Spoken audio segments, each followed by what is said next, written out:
कई तरह से ये हफ्ता आपके लिए मेहनत तलब होगा। आपकी कई चीज़ें इस हफ्ते फिनिश लाइन को टच करेंगी और करना भी चाहिए। तो 27 अगस्त से पहले पहले अपनी जो फाइनेंशियल साइड है, अपनी जो टीम एक्टिविटीज़ हैं, आपकी जो इंटरनेशनल एजेंडाज हैं, आपकी जो हायर एजुकेशन है, उसको फिनिश टच दे लीजिए। उसके बाद टाइम फेवर्स आपके पास नहीं रहेंगी, लेकिन बहरहाल आपकी जो नेचुरल एबिलिटीज़ हैं वो आपके साथ रहेंगी।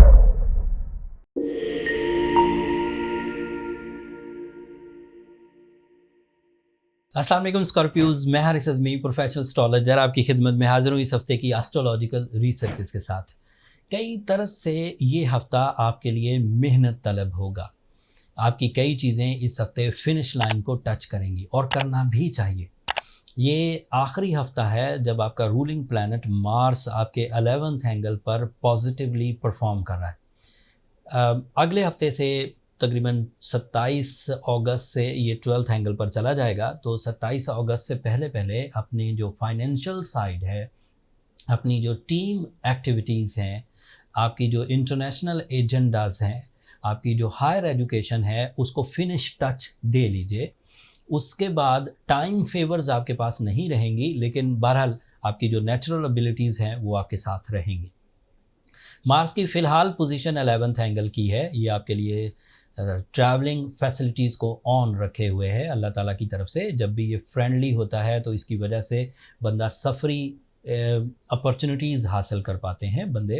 एंड आप अपनी कंपटीशन एबिलिटीज़ को इन्हेंस कर सकते हैं, नेचुरल स्किल डेवलपमेंट की तरफ जा सकते हैं। आपके लिए ये आपके 6th एंगल का रिप्रेजेंटेटिव भी है, तो इससे हेल्थ पर भी या परफॉर्मेंस स्टेमिनास पर भी अच्छा असर पड़ता है। सूरज इस वक्त आपके लिए 10th एंगल पर है। ये उसकी टॉप मोस्ट पोजीशन है for your career, for your multitasking, investments, jobs, increments, promotions, decisions and face value. इतनी फैसिलिटीज़ सूरज के एवज़ आपको मुयस्सर है। सूरज का ये आखिरी हफ्ता है, इसके बाद सूरज यहाँ से निकल जाएगा। सूरज के यहाँ निकल जाने का मतलब ये है कि कैरियर में जो बीज आपने अगस्त के महीने में बोए हैं 23 अगस्त तक, वो आपको सपोर्ट करते रहेंगे इन फ्यूचर। बट सूरज की परफॉर्मेंसेस अपने मूड में डिफरेंट बिहेव देना शुरू कर देगी। ये भी इस हफ्ते आखिरी हफ्ता है जब इस साल के लिए आखिरी दफ़ा ये आपके कैरियर में से गुजर रहा है। अपनी डील्स को मैच्योर कर लीजिए, अपनी मीटिंग्स फाइनल कर लीजिए एंड अपने बेसिस बना लीजिए। इसके बाद फिर इसने दीगर तरह से फ़ायदे देने। मरकरी इस वक्त आपके लिए ये 11th एंगल पर काम कर रहा है। Mercury is your mind skills, mercury is your sudden gains, mercury is your planning, mercury is your team work. ये भी इस वक्त मैरिटफुल फेवर्स दे रहा है। ये सब टेक्निकल खबरें थी। अब इन खबरों को आम लाइफ के लिए समझाता हूँ। तमाम वो स्कॉर्पियोज जो अपने मिशंस को पूरा करने के लिए लोकली परफॉर्मेंसेस दे रहे हैं, वो बिल्कुल अच्छे चलेंगे एंड अपनी परफॉर्मेंसेस को इस हफ्ते बढ़ता हुआ देखेंगे। वो प्रॉफिट्स की शक्ल में होंगी, वो फिज़िकल हेल्थ की शक्ल में होंगी, वो इख्तियारात की शक्ल में होंगी, वो कंपटीशन को जीतने की शक्ल में होंगी। एक और ख़बर, जैसे वीनस इस वक्त रेट्रोग्रेड चल रहा है, तो वीनस की रेट्रोग्रेशन से मूड में थोड़ा उतार चढ़ाव रह सकता है, लेकिन ये उतार चढ़ाव 4 सितंबर तक है। उसके बाद ये चीज़ें भी स्मूथ हो जाएंगी। आपको चीज़ों को समझकर चलने की ज़रूरत है। ओवरऑल देखा जाए तो स्कॉर्पियोज के लिए 5 शोबे इस वक्त फर्मली काम कर रहे हैं। एक उनका डिसीजन, दूसरा उनका एजुकेशन, तीसरा उनका टीम वर्क, चौथा उनका लकी फैक्टर्स एंड पांचवा उनका फिजिकल स्टेमिना। अगर इन 5 चीज़ों को इस्तेमाल करके आप किसी भी काम का इस वक्त आगाज़ करेंगे तो कामयाब रहेंगे। फेम हासिल करना चाहते हैं, पर्सनालिटी डेवलपमेंट करना चाहते हैं, कैरियर ओरिएंटेड डिसीजंस लेना चाहते हैं, किसी नए कारोबार का आगाज़ करना चाहते हैं, जॉब स्विच करना चाहते हैं, समंदर पार सफ़र करना चाहते हैं, एक इलाके से दूसरे इलाके तक अपने कारोबार को या अपनी रहाइश को शिफ्ट करना चाहते हैं, इसे हिजरत कहते हैं, ये सब आप कर सकते हैं। लॉन्ग टर्म प्लैनेट्स में जुपिटर आपके 7th एंगल पर है। This is plus point.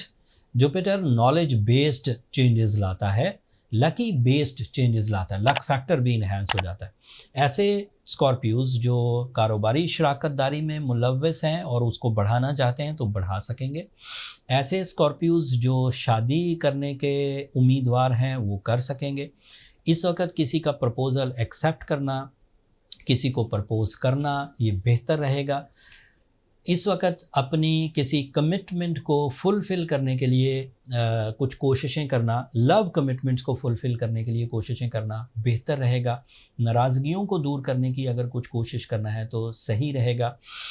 ऐसे स्कॉर्पियोज जो दूसरी शादी के उम्मीदवार हैं, पहली शादी उनकी किसी वजह से उलझ गई थी और वो क्लीन हो चुके हैं, डिस्पर्स हो चुके हैं, डाइवोर्स हो चुकी, अलहदगी हो चुकी है, तो वो भी उम्मीदवार हैं इस वक्त दूसरी शादी के लिए।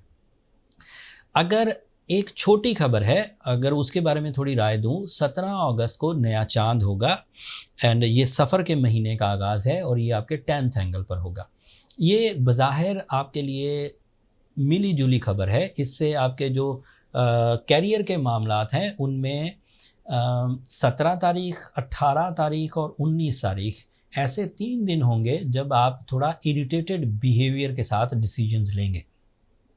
अगर आपको ये बात अभी मैंने जैसे पहले ही बता दी बाय रूल्स ऑफ एस्ट्रोलॉजी कि वो दिन थोड़े इरिटेटिंग रहेंगे, तो आप उन पर काबू पाने की कोशिश करिए। By your own will, spiritual strength, tolerance level and otherwise भी कुछ स्पिरिचुअल एक्टिविटीज़ की जा सकती हैं, जैसे सूरह शम्स पढ़ना इस तरह की प्रॉब्लम्स को रिजॉल्व कर देता है, जैसे रूबी पहनना इस तरह की प्रॉब्लम्स को रिजॉल्व कर देता है। अगर ये 2 रेमेडीज़ इख्तियार की जाएँ तो इससे मामलात हल हो जाएंगे। नॉट ओनली कि ये जो सफ़र के महीने का आगाज़ होने वाला है इसके मामलात हल हो जाएंगे, बल्कि जो दीगर इश्यूज़ हैं लाइफ में, वीनस की रेट्रोग्रेशन, सैटर्न की रेट्रोग्रेशन, इनकी ख़राबियाँ या इनकी कमज़ोरियाँ भी आपकी ज़ात तक नहीं पहुँचेंगी एंड आपका टैलेंट प्रॉपरली रिवॉर्ड्स उगलता रहेगा, प्रॉपरली परफॉर्मेंसेस की तरफ आप जाते रहेंगे। अगले हफ्ते के 3 क्लू हैं वो अभी देकर जा रहा हूँ। आपका रूलिंग प्लैनेट नए एंगल पर चला जाएगा, मरकरी रेट्रोग्रेड हो जाएगा, सूरज भी एक नए एंगल पर चला जाएगा। उन 3 तब्दीलियों के बाद आपकी ज़ात में, आपकी परफॉर्मेंसेस में, आपके डेली एजेंडाज़ में, आपके रिवॉर्ड्स में, इवन आपके जज्बात में चेंजेस आएंगी। वो चेंजेस पॉजिटिव हैं या मनफी हैं वो अगले हफ्ते बयान करूँगा। तब तक के लिए मुझे इजाज़त दीजिए। अपनी दुआओं में मुझे और मेरी टीम को ज़रूर याद रखिएगा। जो लोग इस अवेलेबल फैसिलिटीज़ से ही अपने आप को अच्छा रखें, कामयाबी के डगर पर चलते रहें, दूसरों को भी हेल्प आउट करें, खुद भी सक्सेसफुल रहें, प्लेजेंट रहें, उनको किसी रेमेडी की ज़रूरत नहीं। जिन लोगों को ये लगे कि अच्छे दौर के होने के बावजूद, गोल्डन सीज़न होने के बावजूद चीज़ें उलझ रही हैं, वो सूरह शम्स पढ़ें एंड रूबी या ब्लू सफ़ायर पहनें। फिर भी मामला हल ना हो तो फिर अपनी पर्सनल कैलकुलेशंस की तरफ चले जाएं। पर्सनल कैलकुलेशंस के लिए ये नंबर नीचे चलते रहते हैं, इन पर रब्ता करके आप अपने लिए टाइम ले सकते हैं। पर्सनल कैलकुलेशन एक डीप डायग्नोसिस मेथड है जिससे ये पता लग जाता है कि आपकी सलाहियतें क्या हैं एंड आपकी वीकनेसेस क्या हैं। सलाहियतों को बढ़ाया कैसे जा सकता है, वीकनेसेस को रिपेयर कैसे किया जा सकता है। वीकनेसेस की रिपेयरिंग के बाद आप ज़्यादा स्ट्रॉन्ग कैंडिडेट होते हैं कामयाबियों के, ज़्यादा सहूलतों के एंड ज़्यादा तरक्की के। पर्सनल कैलकुलेशंस के लिए हमें आपका नाम, date, time and place of birth चाहिए होता है एंड दैट्स इट। उससे ये कैलकुलेशंस हो जाती हैं। हम तमाम एस्ट्रोलॉजर्स इस बात पर मतलब यही मेथड इस्तेमाल करते हैं। अब अगले हफ्ते तक के लिए मुझे इजाज़त दीजिए। दुआओं में याद रखिएगा, चैनल को सब्सक्राइब करना मत भूलिएगा। स्कॉर्पियोज, आप लोगों की सब्सक्रिप्शन हमारी हौसला अफजाई की वजह बनती है। अगले हफ्ते तक के लिए अल्लाह ने